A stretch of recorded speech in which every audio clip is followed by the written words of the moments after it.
people, you can develop them, you give them new opportunities, and they take it. And it's for me really relief that we have a future for these people.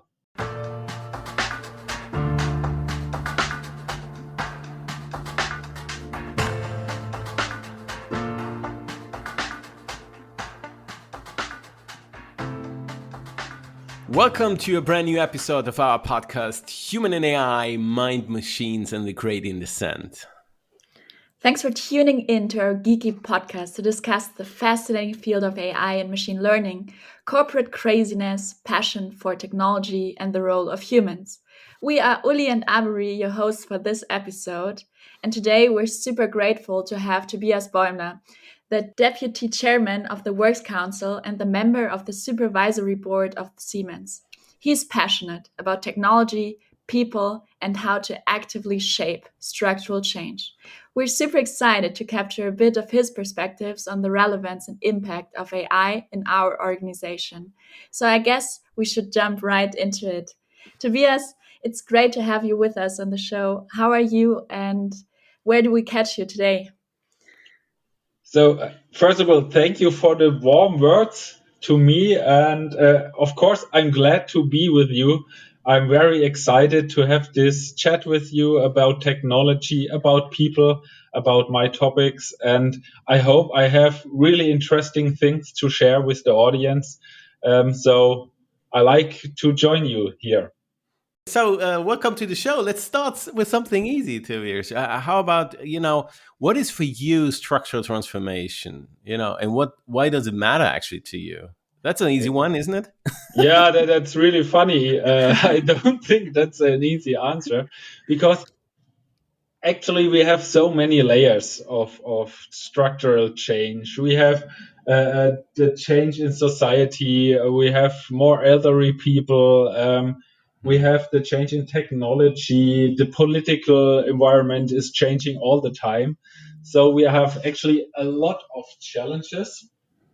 And for me, what matters to me the most, I'm actually on the people side. I'm working as a workers' council, so my business are the people in Siemens, and to enable them to do good work and look at the working environment and giving the right conditions to them to bring the best they can, and that's my role, and that matters to me the most.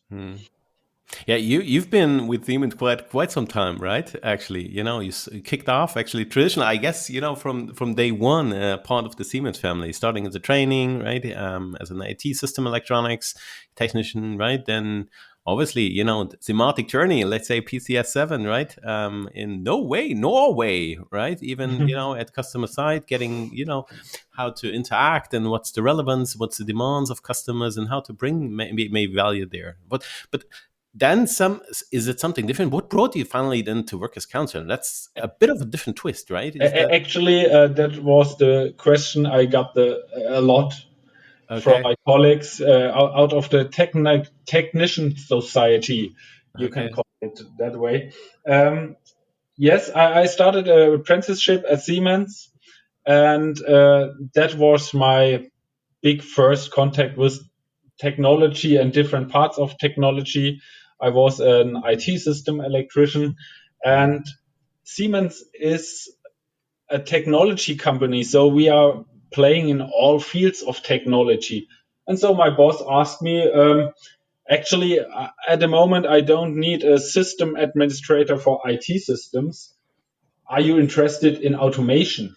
And I answered, of course. For me, it's everything is software and everything is technology, IT technology. Also, to this time, PCS 7 is a piece of software, and automation, it's ones and zeros. So just simple logic. Of course, the use of it, it's not that easy. It's complex.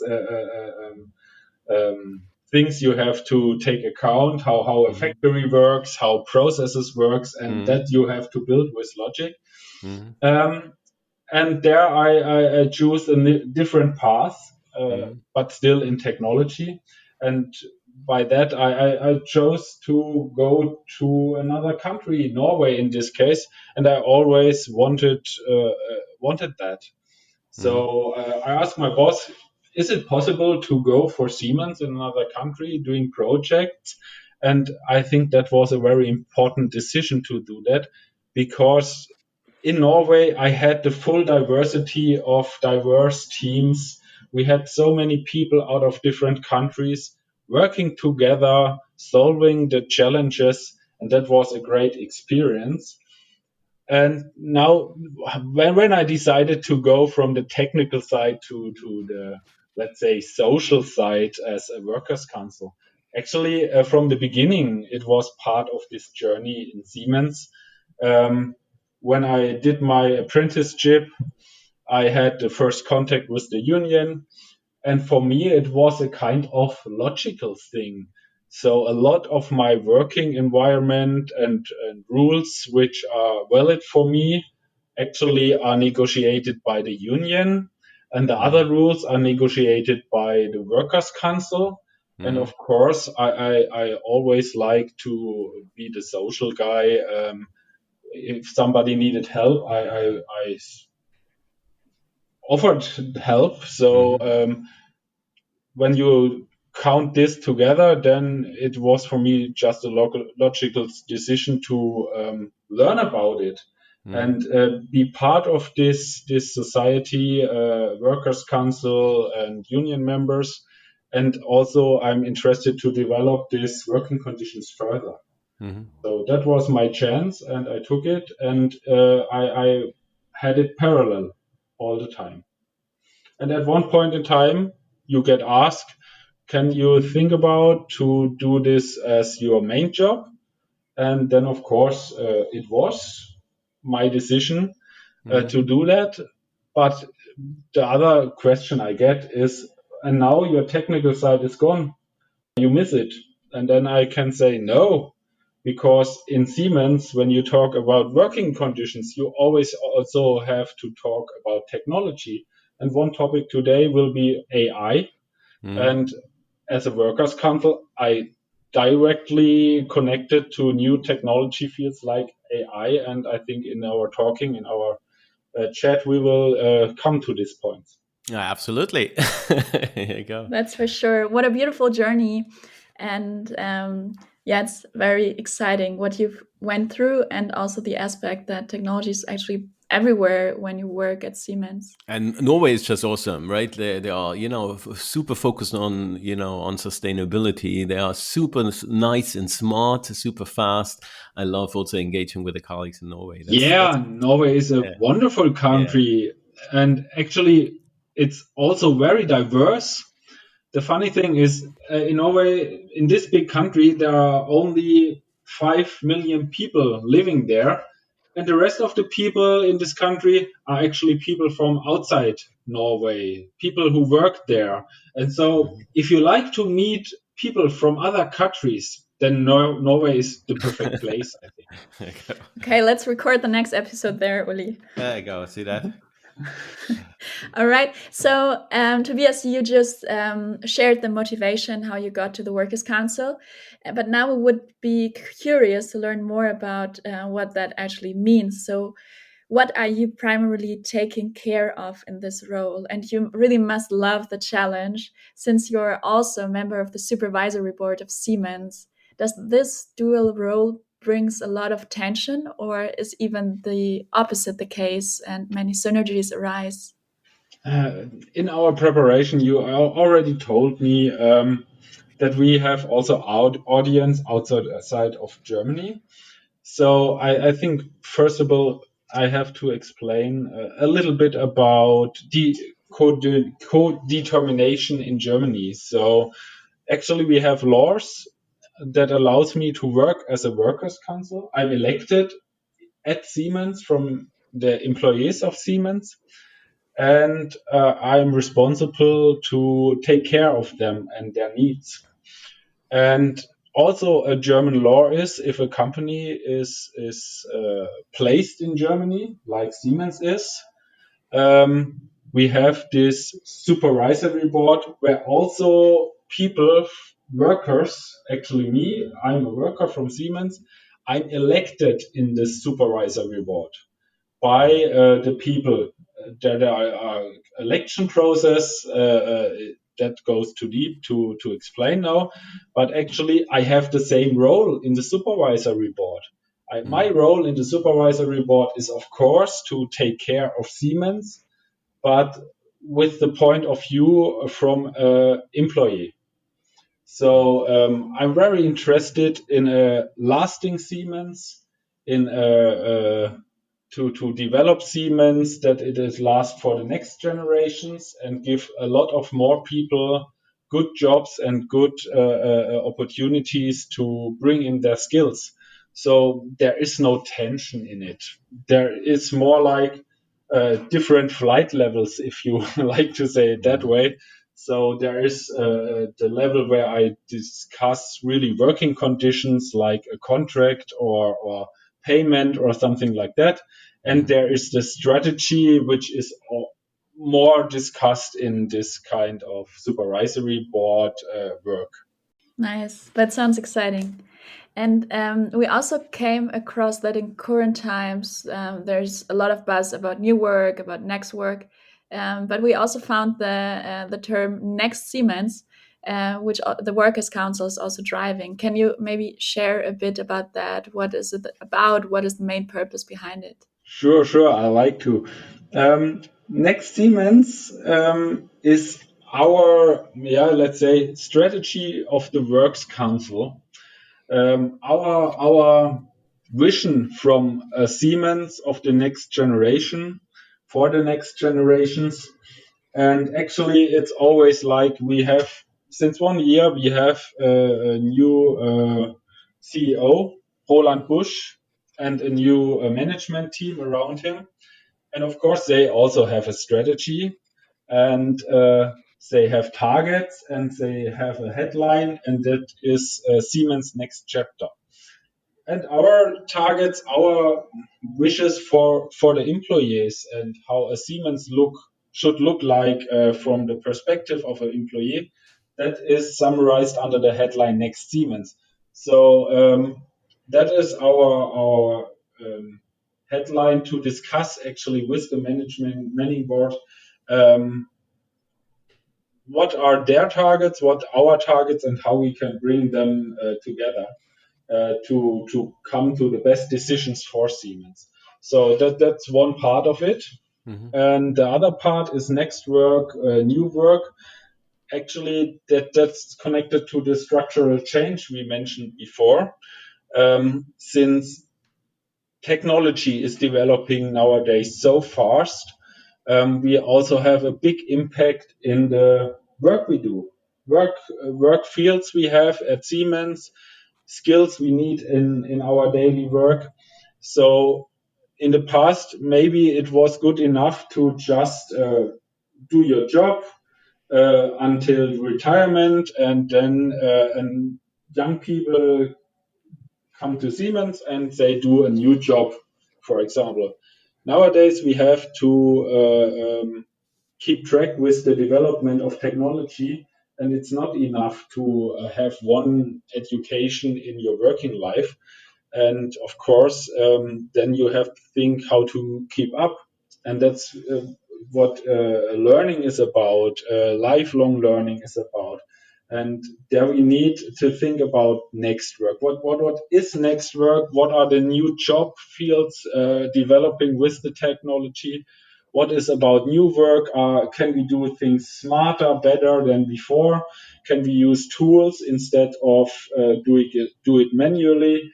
And that things we have to consider to keep our people in business, in work, and give them a chance to work lifelong. So That's a good one. we also hear often the word employability. I think that's a quite good summary. We try to keep our people employed also for the future. the world is moving fast, right? And sometimes breathtaking for the people to actually participate and still, stay Yes, relevant, adapt to the changes. It's super challenging for, it's for very everybody. challenging, but there are really good examples how you can take the challenge. Actually, we have developed a quite good tool, a kind of money fund. We call it Future Fund, and we have allocated 100 million euros only for the education of the people. And that's a lot of money. Amazing. Yeah.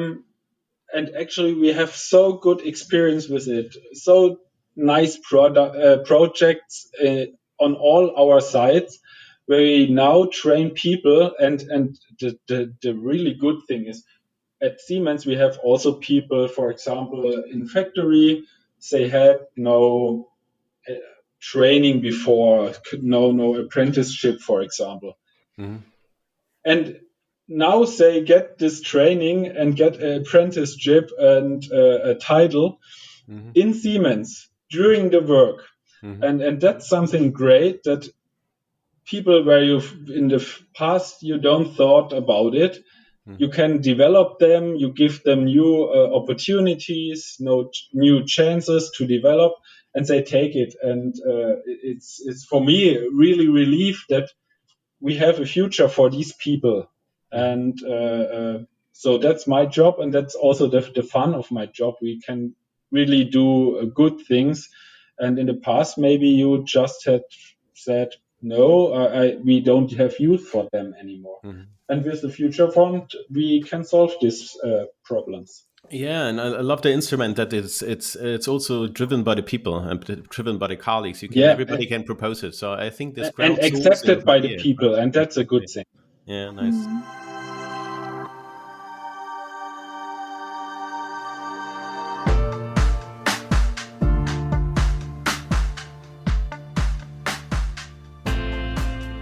So let's talk about technology also, right? One of the key strengths of if we're talking about Siemens, we're talking about, somehow pushing innovation, combining physical and virtual world, right? We are in our own transformation somehow towards being more software centric, more IT company centric, right? On the other side, obviously we see that, a lot of hyperscalers entering, right? As we partner up and maybe also sometimes competition as it's in current ecosystem times, right? And we call that a bit of the IT OT convergence. That means the operational technology and IT somehow comes together in some kinds of, maybe also different vocabulary, right? Tobias, you come in actually from the LT, operational technology. You know about the customer side, you know about, how to process automation and those kinds of aspects, right? Do you see, if you look on IT and if you look on OT, are these two different paradigms for you? Is that two different vocabularies? How do we bring those things together? What's your view on that? Actually, I don't completely agree that actually that are two different things. For me, I already told you, I actually coming from the IT, so I always saw how we use IT in the OT layer before. But for me, what changed is the integration. Before, I had to do a lot of programming to use new technology in the OT layer. I have to spend a lot of time to integrate technologies together to one system. And nowadays it becomes more and more easier. So that's for me the technological development, which actually allows us to use technology faster and easier and combine them to totally new solutions. And of course, in the past, maybe the IT layer was more like SAP. They had all these IT management systems, the databases, and stuff like that. Now we can integrate it easier. But in the past, we did things like that as well. But I already mentioned it. It was a lot of effort. For example, in the past, we had to look in an automated system what triggers alarms. we called it alarm load analysis, for example. So we like to make an easy way to see where we have faults in our systems, in our plant, and we like to make better solutions that we have less alarm cases. And nowadays we can combine it with smart IT, and that IT analyzes us the systems. And that's more easier. And there we will find a lot of new use cases.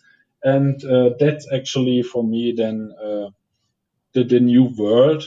I think a lot of things which are developing now are the dreams of a lot of automation guys in the past, but it was not possible from the time you have to spend to integrate the systems. And now it's possible. So abstracting complexity, that's actually a good one, right? So moving further, making it more accessibly, seamless, be integratable. And I think we as Siemens, we are in a good position because the things we can do now, as I mentioned, that were the dreams of the automation guys from the past. And now they can do it. We have the know-how. We have ideas what we can do with these technologies. And I think that's very important that ideas, they come when you work in the OT layer, when you really listen to the customer. What are the needs? What do they like to solve? And we have this know-how, and then we can use the new possibilities to solve it. Awesome. Yeah, I also think that's the key, that we have years and years of experience in different fields with different customers in different countries, and that's so unique and so valuable. So you just mentioned the transformation. We're always transforming, and we're somehow transforming towards a software and tech company.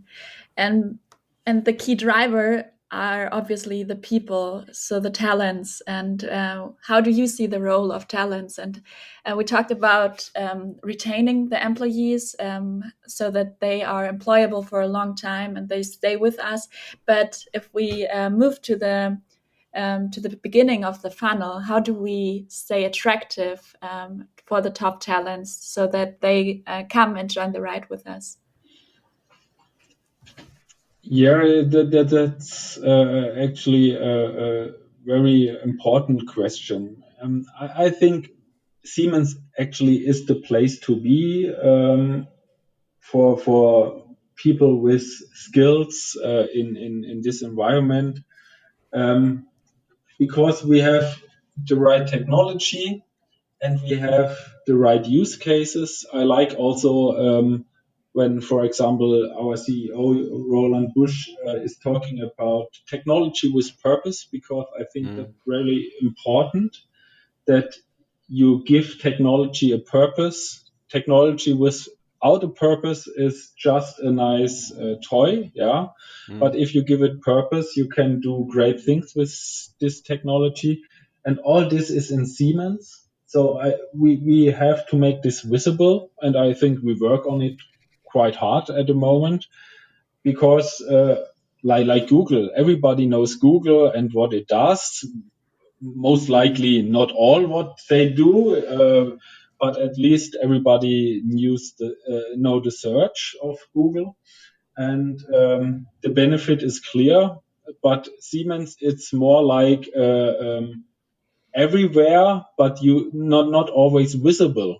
And if you then think about that, most likely everybody from us has products at home which are manufactured with our technologies, or how the power comes to your home is most likely by our energy transmission done. So we have a lot of purpose in our technology, and especially in these times where we talk about climate change, energy efficiency, and stuff like that. And if you like to do something for the world and these challenges, then you should join a company like Siemens, which can do with their technology great things to these problems. Yeah. So we can actually, I think, with smart technology, we can solve a lot of these problems in the future. And we need the best people to do that. Yeah, truly. If you want to have an impact on, the infrastructure on the world, you want to have it on the infrastructure. And guess what? Who's the player in the infrastructure? It's with the partners also Siemens. So I love that. That is also what brought me back in the days. Yeah, and another reason I could add, it's also a lot of these new players are doing software, but software alone will not solve problems. You need also the hardware layer, and Siemens has the hardware technology as well. We have the hardware know-how, the software know-how, and we need to combine these two worlds. That what was before we talked about OT, IT. We need to combine that, and that you can do at Siemens because we have both worlds. Others have to learn about the other world to actually achieve something. In Siemens, we have everything it needed. So let's talk about a bit more deeper about AI and machine learning. So in current times, obviously, is still a super boss, right? It's the rise of technologies, whether it's cyber, whether it's blockchain, maybe, but also AI, right?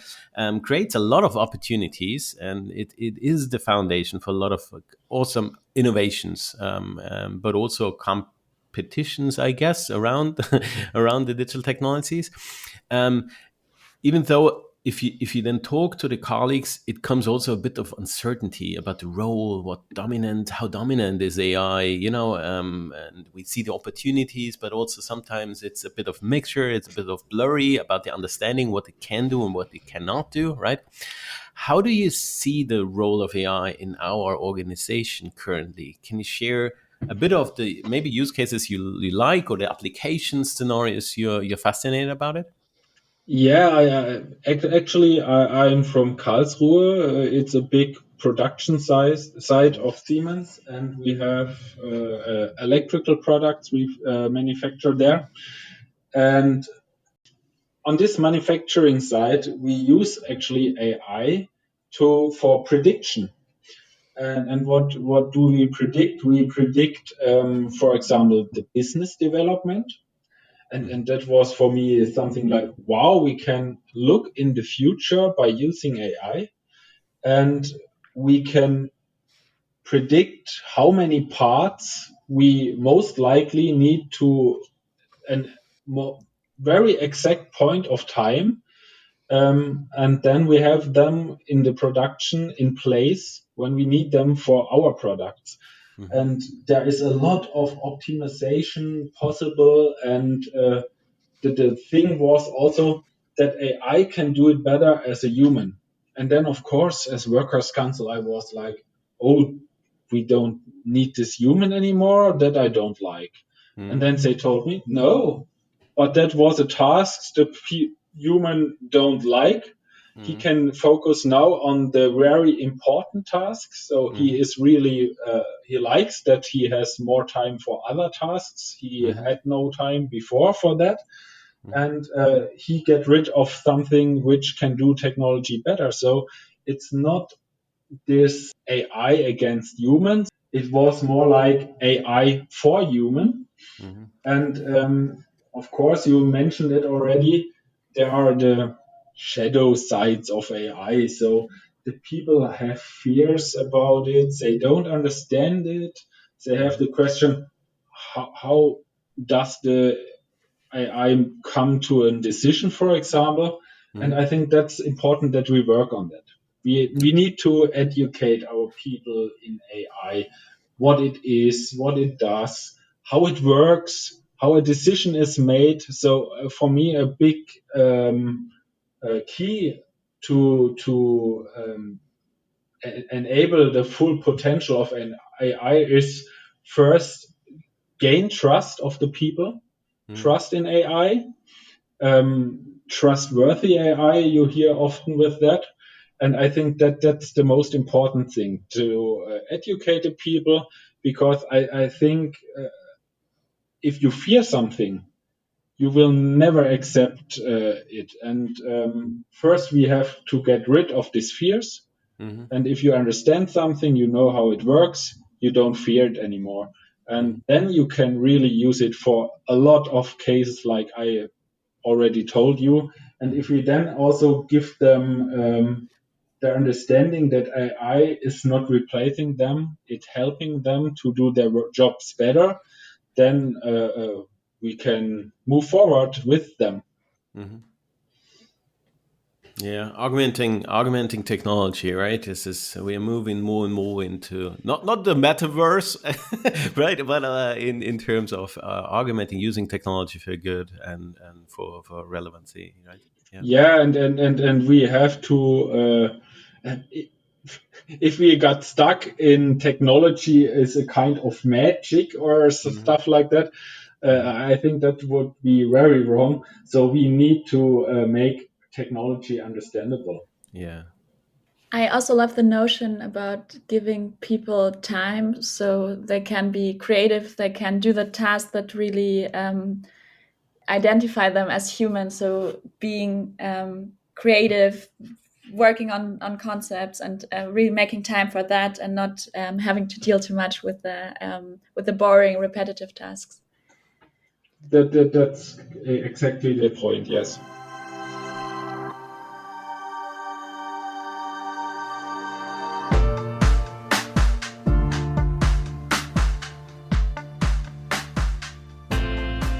Shaping AI in machine learning industry. Obviously, we somehow have a notion of what's called industrial grade. And that means because industrial grade, it needs to be trustworthy. You mentioned already, it needs to be secure. It needs to be reliable. So, and I think this holds not only on the interfaces of AI and machine learning in the physical world, let's say, but also applying it to the internal processes. Right? We have a lot of use cases also within process, whether it's HR, which is hiring, sales forecasting, business development. You mentioned already kind of what is for you responsible use of technology, right? Yeah, first of all, the points I already mentioned is a responsible use of AI or technology is that you be aware of really the fears of the people and you take them in account and you take measures to educate the people, to talk to them, for example, and take their fears away. And then, of course, the other thing is if you have technology, each technology, even the simplest technology, you can use for evil or for good.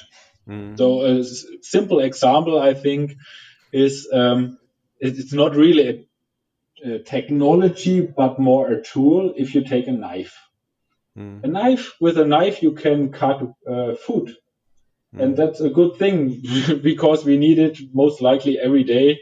Somebody is cutting food, and that's a good thing that we have a knife for that. But with a knife, you also can cut people, and therefore we have rules. It's you must not hurt people with a knife. So there is rules, there are laws that it's not allowed to do that. So I think it's also important for each kind of tool that we apply rules, how to use it, what are the borders, what also is our ethical border, how far we go with technology. Do we do everything what is possible with this technology, or do we make the decision there is a border and we don't like to use it for certain cases? So for me, a good example are the Google glasses, where everybody in the industry now understands and have a same understanding that facial recognition, we don't like to use that because the people fear it, and it will never be accepted in our society. And the same thing we have to think about AI.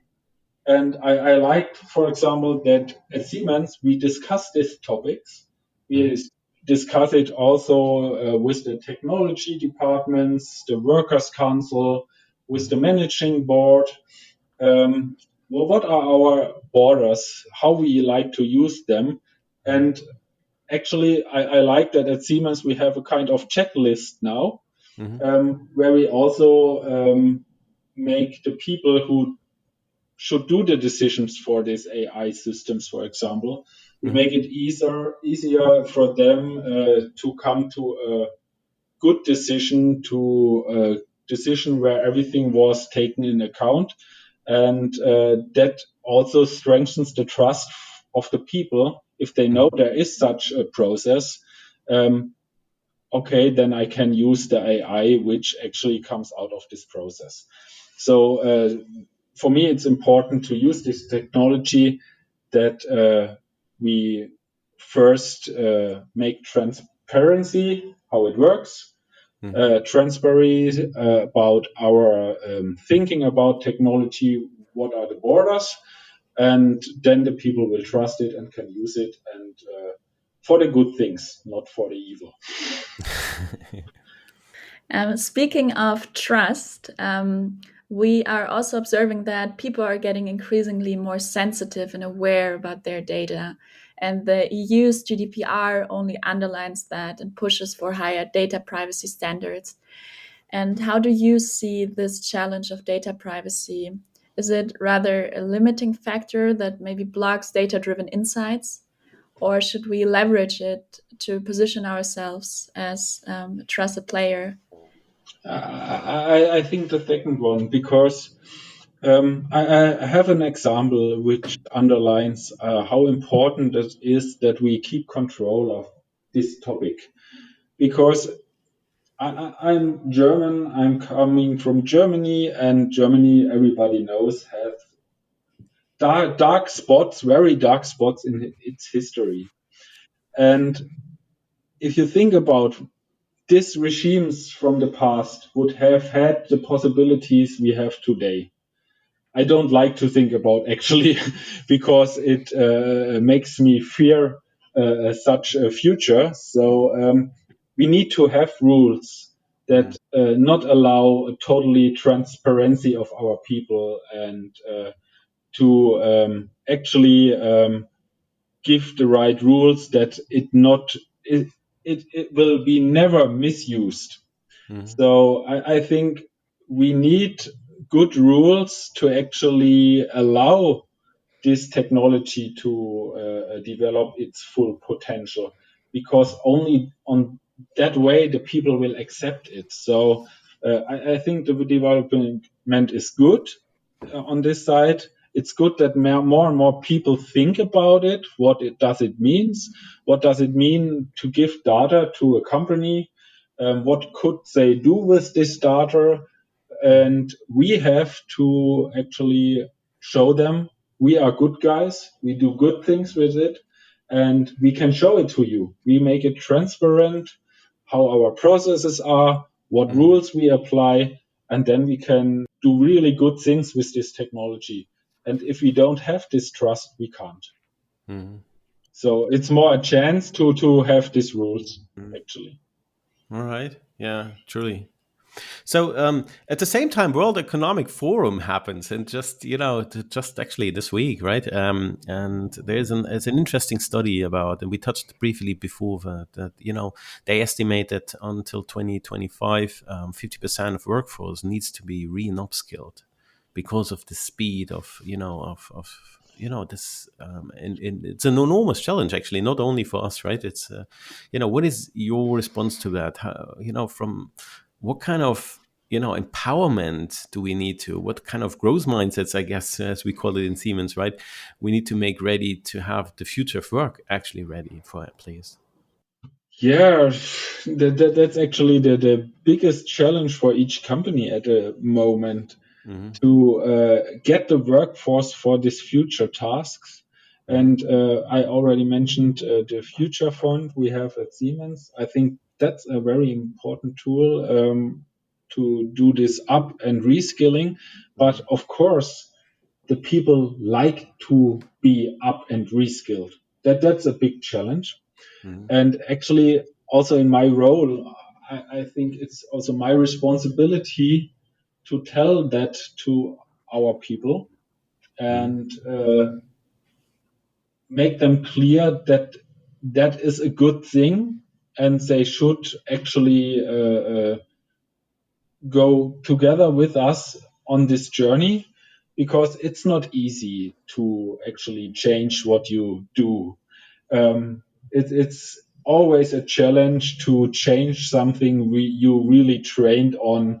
You optimized it. You are really good in doing the thing you do or you did a long time. So if you tell somebody you have to do it different or you have to do a totally new thing, it's very difficult for them to do this step. And I think my role is also to motivate them together with the management, because maybe it's easier if I checked it before that there is no hidden agenda, for example, then the people maybe might go this step easily. And I think each company which not sees this as the major challenge to actually develop their people, they will most likely not survive the next years, because simply their business cannot be done anymore without the proper workforce. The other thing is the culture in a company. I think we are on a good way. We are supporting trust between the employees and their management. We give them new empowerment, but empowerment it's just a word as long you don't give them really the possibility to decide things. So they need the freedom to make real decisions. They need, from my point of view, also need the right coaching. So also the role of the bosses at Siemens need to change. They should be the people who enable their workforce. They should support their workforce and give guidance, a lot of guidance. Where are the new tasks? What skills are needed? Because at Siemens, of course, we need to make profit. We are a company, we are on the stock markets, and that's the expectation from the market, that we make profit. And the people have to work every day really hard to come there. And besides, they should educate themselves. So they need also this free space for education. And at the moment, we actually work on that. We try to make this space. We have the future fund with money. We agree also that there are certain times where they can train. A lot of departments actually have defined periods in time where the people can train themselves, and it becomes more and more the Siemens mindset. And growth mindset is a good thing if you have the freedom to do it, and you have the time to do it. Exciting times ahead at Siemens, especially because we have over 300,000 employees. So it's a huge challenge, but of course that also comes along with a huge opportunity if we manage in the end to really get everybody up to speed and to think about everyone and leave no one behind. So I'm very excited to see what else there will be in the future. Tobias, we are already at the final question. Time was flying. So you've experienced a lot of things, and you've been in different positions, and you're always taking different perspectives. So maybe if you look back to your time as a student or an early professional, is there any advice you would like to give genius minds out there who are crazy about ideas and they want to make a difference? So how to be that innovative pioneer that really starts initiatives and pushes boundaries, even in a complex organization like Siemens. So do you have anything that you would have maybe liked to have heard when you were younger? So the many things. The first thing is, be always curious. The second thing is, ask your questions. Question the world, question your boss, of course, in a kind way of work, yeah, or in a kind way, and bring them to answer it. Because that was in my career always important. I was never, I always ask my questions, and I always like to have an answer on it. And that's very important to also develop an organization. Without these people asking questions, organization will not develop. And the third thing I think is, be open. Be open to new ways of work. Be open to new technology, and also be always open to other people. Because that was for me in Siemens, especially in Norway, a big experience. And of course, that I can recommend. At Siemens, you have always the chance to visit another country, do this step. It's not always easy. It's the language, it's another country, other rules, others culture, but do it. It will be your mind opener, and you see the world afterwards different. And that's a big advantage you can have for your career. And and a big advantage you generate for Siemens by doing that. That's very useful advice for sure. Thanks for sharing that. Tobias, thanks so much for taking the time. We know how busy you are and that you took this hour to spend with us and to share all your perspectives and insights. It was a pleasure. And before we finish this episode, we want to play our final game with you. It's called Authentic Autocomplete. So for the closing, I will give you a couple of sentence starters and you will finish them. Tobias, are you ready like for this final task? Or short? You can decide. So let's start with the first one. Siemens is one of my best decisions in my life. Oh, nice. That's bold. Beautiful. Technology with purpose is? For me, what we need to master the big challenges of mankind, like climate change. Awesome. Love it. Next work is? Next work is an opportunity to do something new. Beautiful. And last but not least, if I could invent a rule for everyone in the world to follow, it would be? I think one. Be always kind to the other peoples, especially in the pandemic. You never know what they struggle with. So simply be kind. Oh, thanks so much, Tobias, to be so kind to join us in this little show and engage and be very honest and transparent and very passionate about. Thank you for having me.